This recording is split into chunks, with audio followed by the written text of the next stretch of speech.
SIR আতঙ্কে আবার মৃত্যু এবার শেওড়াফুলিতে, সর্বত্র তৃণমূলের ক্ষোভ। হুগলি জেলার শেওড়াফুলিতে এসআইআর আতঙ্কে বলি মারা গেলেন বৃথি দাস। কয়েকদিন ধরে আতঙ্কে ভুগছিল, কারণ 2002 সালে তার নাম নেই ভোটার লিস্টে। এলাকাবাসীরা, তার কাছের লোকেরা অনেকবার বুঝিয়েছেন এসব নিয়ে চিন্তা করার দরকার নেই, কারণ মুখ্যমন্ত্রী থেকে সবাই বলছেন প্রকৃত ভারতবাসী বাদ যাবে না। তবুও তিনি আত্মহত্যা করলেন।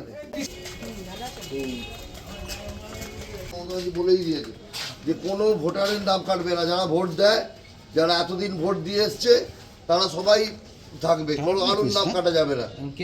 আমরা যদি কাটে আমরা আন্দোলন করব। অনেকে ভয় দেখাবে, অন্য রাজনৈতিক দল ভয় দেখাচ্ছে, কোনো ভয় পাওয়ার কিচ্ছু নেই। খুব দুঃখজনক মর্মান্তিক ঘটনা যে বৃথি দাস, যে শেওড়াফুলি রেড লাইট এরিয়া গড়বাগান এরিয়ায় উনি থাকতেন, উনি একাই থাকতেন, ওনার স্বামী মারা গেছেন। তো উনি কদিন ধরেই উনি ভোটার লিস্টে 2002 নাম আছে কি উনি খুঁজছিলেন। 2002 ওনার নাম পাওয়া যাচ্ছিল না। তো আজকে ভোর রাত্রিরেই হয়তো হবে, জানি না কখন, কিন্তু উনি সুইসাইড করেছেন। এলাকার মানুষের বক্তব্য যে উনি এই এসআইআর নিয়ে খুব চিন্তা করছিলেন, যে ভোটার লিস্টে যেহেতু নাম নেই। এটা আমরা দেখতে পাচ্ছি এই ধরনের ঘটনা আজকে শেওড়াফুলিতে যেমন বলেছে, পশ্চিমবাংলার বহু জায়গায় এই ধরনের ঘটনা ঘটছে। আর বিশেষ করে এই রেড লাইট এরিয়ায়, যেখানে মেয়েরা আছে, অনেক বয়স্ক মহিলারা আছেন, যে যাদের ভোটার লিস্টে 2002 নাম নেই, নাম পাওয়া যাচ্ছে না, তারা খুব আতঙ্কিত, তারা চিন্তিত। আমরা আশ্বস্ত করেছি যে আমরা আছি আপনাদের সাথে, আপনাদের পাশে। আমাদের নেত্রী, আমাদের নেতা, আমাদের নেত্রী মমতা বন্দ্যোপাধ্যায়, নেতা অভিষেক বন্দ্যোপাধ্যায় বারবার যিনি বলেছেন যে কোনো ভোটারের নাম বাদ যাবে না, গেলে আমরা আন্দোলনে যাব, আন্দোলন বৃহত্তর আন্দোলন হবে, দিল্লি পর্যন্ত আমরা যাব। তো আমরাও আজকে আশ্বস্ত করলাম যে আমরা আছি আপনাদের সাথে, আপনাদের চিন্তা নেই, আপনাদের যা সুবিধা অসুবিধা আমাদের সাথে যোগাযোগ রাখবেন আপনারা, আমরা সহযোগিতা করব। আর একটা ভোটারের নাম যদি এখান থেকে বাদ যায়, তাহলে তার জন্য আমাদের আন্দোলন তীব্র থেকে তীব্রতর হবে। আমি মহিলাদের কতদিন এখানে ছিলেন? উনি দীর্ঘদিন, আজকে ওনার বয়স প্রায় 49 বছর বয়স, উনি প্রায় এখানে প্রায় 30-32 বছর উনি এখানে আছেন। ওনার দেখুন প্রকৃত বাড়ি চন্দননগরের দিকে ওনার বাড়ি ছিল, কিন্তু বর্তমানে উনি এখানে প্রায় 25 বছর ধরে উনি এখানে আছেন। 2002 নাম ছিল না, 2002 ওনার নাম পাওয়া যায়নি। বিরোধীদের একটা চক্রান্ত করে, মানে বিরোধীদের অপপ্রচার করে। দেখুন বিরোধীদের অপপ্রচার, বিরোধীরা তো বিজেপি তো ধরুন মানে চাইছেই যে যাতে বাংলা থেকে ভোট কেটে যায়।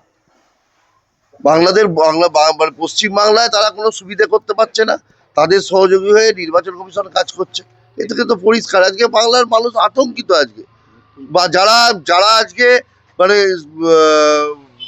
একটু ধরুন মধ্যবিত্ত, নিম্ন মধ্যবিত্ত, এই মানুষরা আজকে চিন্তায় আছে বাংলা, মানে মৃত্যু মিছিল আমরা দেখতে পাচ্ছি। এই যে 2002 নাম ছিল না, তার জন্য কি চিন্তিত ছিলেন উনি? এলাকার মানুষ তো বলছে, এলাকার মানুষ প্রত্যেকে বলছে যে উনি কদিন ধরেই এসআইআর নিয়ে তিনি চিন্তা করছেন, কদিন ধরে ওনার ভোটার লিস্টে নাম নেই, সেই নিয়ে বারবার বলছে। এটাও কি সেই এসআইআর এর প্রবলেম মৃত্যু বলছে? একদম। আপনি আপনি আমার কথা না শুনে আপনি এলাকার মানুষের কথা শুনুন, তারা বলে দেবে। বিজেপি সাংগঠনিক নেতা হরি মিশ্র কি বলছেন শুনুন। শেওড়াফুলিতে একটি যৌনকর্মী মারা গেছে, আর আমাদের চাপদানি বিধানসভার সম্মানীয় বিধায়ক অরিন্দম গুইন মহাশয় বলেছেন যে এসআইআর আতঙ্কে সুসাইড করে ফেলেছে উনি। জানি না উনি এত গভীরে কি করে জানতে পারেন সেই যৌনকর্মীর বিষয়, কিন্তু আমি যতটুকু জানি, আমার কাছে যতটুকু খবর এসছে, সেই যৌনকর্মী যার সাথে থাকে তার সাথে খুবই ঝামেলা হয়েছে কালকে, তারপরেই এই ঘটনাটা ঘটলো। আমি আপনার চ্যানেল মারফত বলতে চাই যে গোটা পশ্চিমবাংলায় যত শ্মশান ঘাট বা যত সরকারি হাসপাতাল আছে, সেখানে তৃণমূলের নেতারা ঘুরে বেড়াচ্ছে সুসাইড নোট নিয়ে, আর যখনও কেউ মারা যাচ্ছে তারা সুসাইড নোট হাতে দিয়ে বলছে কি এসআইআর এর আতঙ্কে মারা গেছে। নির্লজ্জ সরকার, এরা এসআইআর নিয়ে ছেলে খেলা করছে, কিন্তু এসআইআর হবে আর 2026-এ তৃণমূল কংগ্রেসকে বিসর্জন দেবে পশ্চিমবাংলার মানুষরা।